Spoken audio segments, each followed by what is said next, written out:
Adam Schefter, kind enough to join us on short notice as we had some drama yesterday in the NFL as Alex Smith was traded. Now, what's that mean for Kirk Cousins? And Schefter joins us now.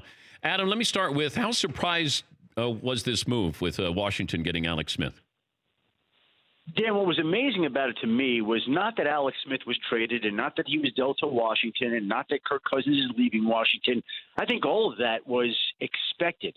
What was surprising is that it happened on Tuesday of Super Bowl week, January 30th.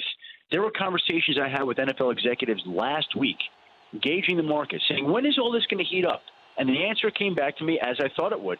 The Combine, where everything happens. The Combine this year is in late February, early March.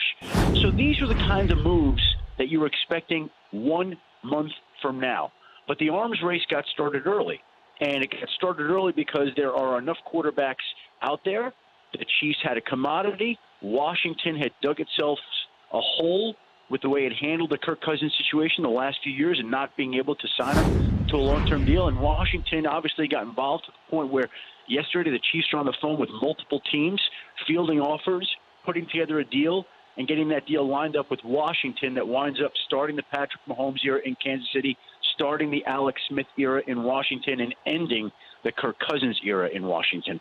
How much money is Washington saving by getting Alex Smith instead of trying to bring back Kirk Cousins? Well, look, they gave him a 4-year extension with about $92 million in new money. So the deal is worth 5 years, $106 million, $70 guaranteed. You do the math on that, we get an average of roughly $23 million a year. To franchise tag Kirk Cousins would have cost them $34.5 million. To put the transition tag on him would have been $26.5 million. And even those tags likely would not have kept Kirk Cousins in Washington long term.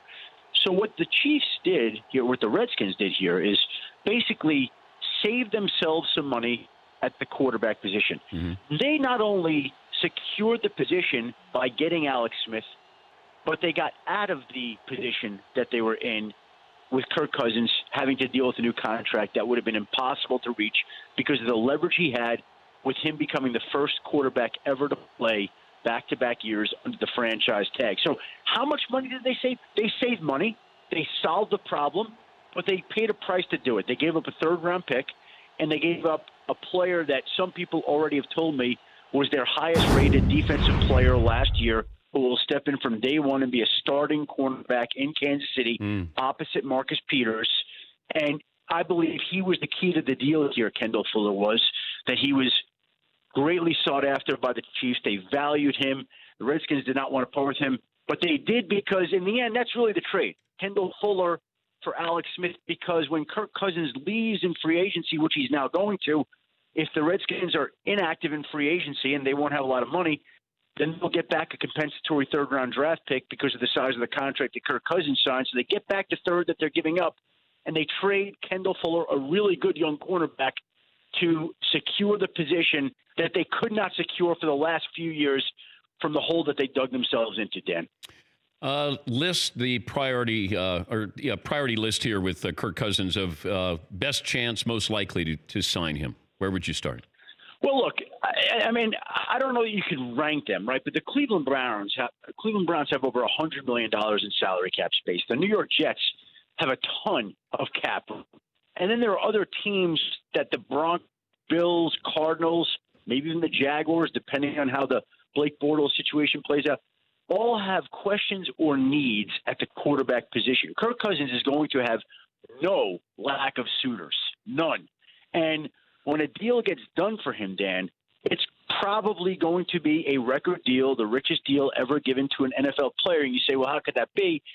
He's hitting the market, and he deserves this after playing the last 2 years under a franchise tag that nobody has had to do. He played it just right. He bet on himself, and he's going to win because somebody's going to pay him. And once he wins, Dan, then Aaron Rodgers wins because he gets a new deal this offseason. Matt Ryan wins because he gets a new deal this offseason.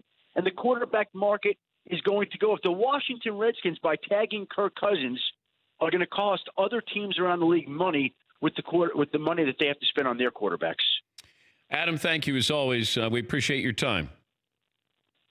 Anytime, Dan. Thank you. That's Have a great week. Adam Schefter from the Mothership. For more Dan Patrick Show, tune to Audience Channel 239 on DirecTV or download the Dan Patrick Show app.